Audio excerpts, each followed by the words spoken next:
Alright guys, and welcome back to the channel. So, you can't see it, but I'm seeing this. Look at all this room! I say that and now tomorrow it'll be full. So, I'm going to send a message, tell the guy to get that Gen 3 Turbo here, a few other things. But, let's go over the week's goals, like we did last week, see where we're at. Alright, Warren and his buddy are coming to pick these up on Friday. So, Dennis's goal for the week, well, he's got two. John's picking up his bike as well. He has to test ride John's a couple more times. He has to come up, put the dash panels and such in on Warren's, and be ready to rock. He's got to trim some dash panels around the digital dash. The taco bike, so Scotty goals, my personal goals for Scotty, although they're his set, would be to have the taco bike back together so I can have him come get that and be assembling Brett's motor. But this is the second job for Scotty, and I completely understand that. He works when he can, how he can, because you get tired. You don't want to burn out. So, let's jump to the next. The carb bike. I should have the crank trigger today from Paul Gast. I can go ahead and finish wiring that up, hook everything up, and then I just got a couple fuel fittings to figure out. Basically, I need a Y fitting that'll turn a 5/16 feed line into 2 quarters. Let's see. Check valve should be here this week for that. I'd love to get the turbo back on it, see if I can get that to quit smoking. Still waiting on Aquilas. Brett's obviously. Jimmy's. So Jimmy's, I'm waiting on one pressure transducer connector. I just got the Fragola. No, I did not order Finish Line Factory because Fragola was easier and quicker to get. It was a one-day delivery. Fitting for the plenum, and then Dennis had the pump I need. So I can go ahead and change this pump right here out and that fitting, fill it up, and I should have heat exchanger, which would be awesome. Because then all I got to do is crank the boost up when we go to the track. Let's see. The 1441. I don't know if y'all are going to be able to see this worth a damn, but we're going to see if we can. So I went ahead and I put in the new piston, set the ring gap, all that. And once I put it in, yeah, you can see it. See how that side, the piston is below the deck. Well, that's kind of what I expect. Not quite that much, but that's what I expect. However, this side, the piston is above the deck. That can be one of two things, and one of them I highly doubt. One, the wrist pinhole was drilled crooked. Highly doubt. It's JE. It's not no cheap China piston. Two, this hole's got a bent rod. So I'm going to attempt, and I don't think it'll work on this specific freaking hole. If it was this one, or this one, it probably would.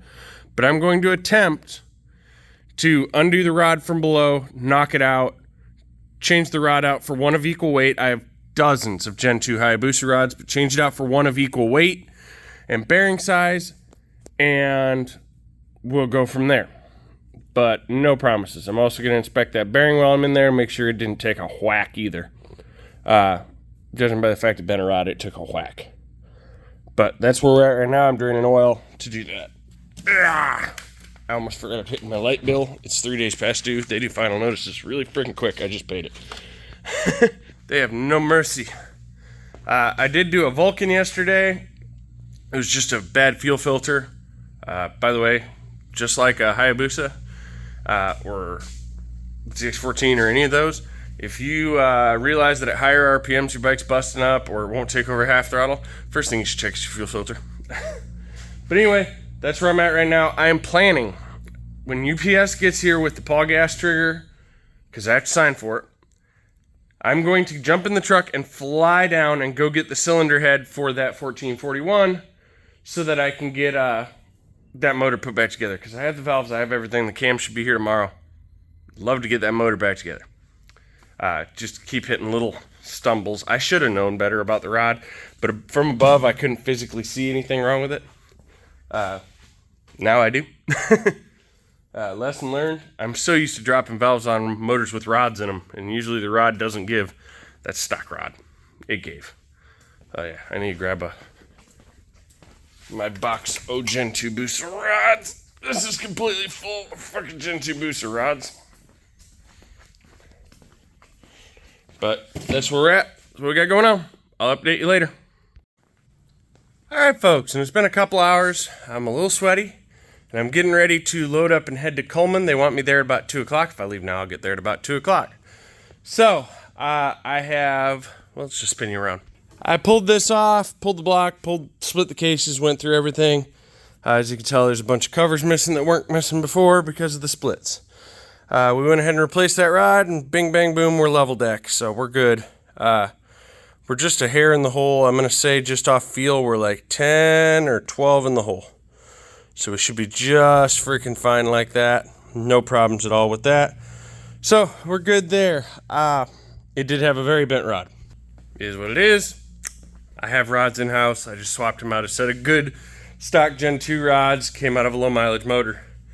And a set of rod bearings. So we're good on that. When I get back with the head, I'm going to go ahead and finish the short block up. Then I'm going to sit down at the table and I'm going to start lapping in the valves with some ultra fine lapping compound just to see the contact patterns, more what I'm looking for than anything. Not really looking to cut, just looking to make sure they're where they're supposed to be. Because I didn't have the valves when I sent that thing off. Ooh, I'm dripping red. Oh, it's red assembly lube. Anyway, so that's where we're at. That's what we got going on. Hopefully, maybe by the end of the night, I'll have this long block short of the cam. And then I need to jump on this carb bike, and I'm hoping to get that fired up tomorrow. I think I addressed the goals for the week. Not sure I actually made it to it before I got sidetracked, ADHD moment. But the goals are to have this 1441 running, the carb bike ready to go to the track, and Jimmy's ready to go to the track by the end of the week. There's a tune on Friday, a bike getting dropped Saturday, a bike getting dropped Sunday. Once I get those three done, next week's goals will be addressed. I think it's going to be a ZX14 motor. So, later guys.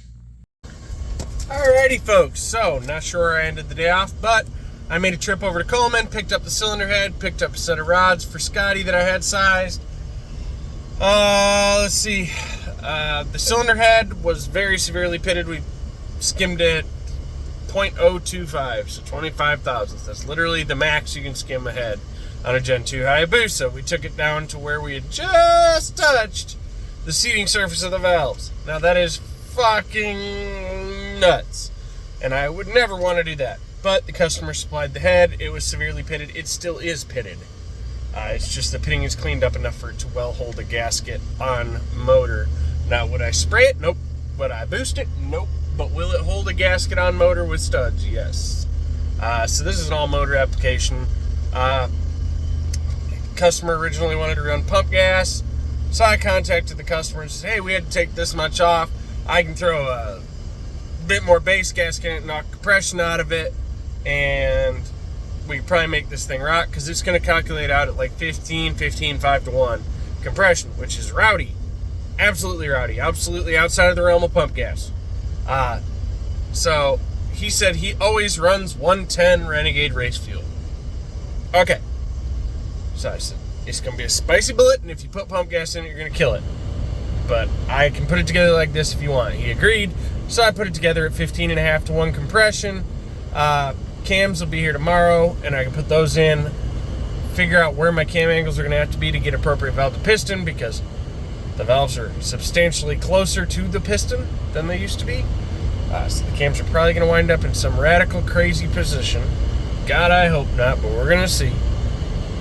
If I wind up where I can't get them to where they're within the realm of the cam sensor, I'll go ahead and order a 40 or a 50 base head gasket, or I'll just throw base gasket in it. Probably just throw base gasket in it, and try and open that up. But we'll see what we wind up with. It's just, customer supplied parts are always a nightmare, but at least it was a half-assed decent head. It just needed a lot of milling. So that's all ready to rock and roll. Valves are sealed up, everything's good. Da-da-da-da on that. Scotty got the taco bike 99% of the way together. He's got a little bit of stuff to put back together, and then that can go home. Non-running, obviously. It was never running before. It's not going to be running now. Let's see. What else we got? That is all I got done today. So tomorrow I'm going to go in. I'm going to start out draining Jimmy's coolant from his heat exchanger, change the pump out, change the fitting out going to the plenum, refill that, and hopefully it don't leak no more. It's always solved it in the past. Just throw away the junk cheap NOS brand fitting that comes with that kit. I went ahead and got a Frigola. Let's see. I think that's it. Yep. Later, guys.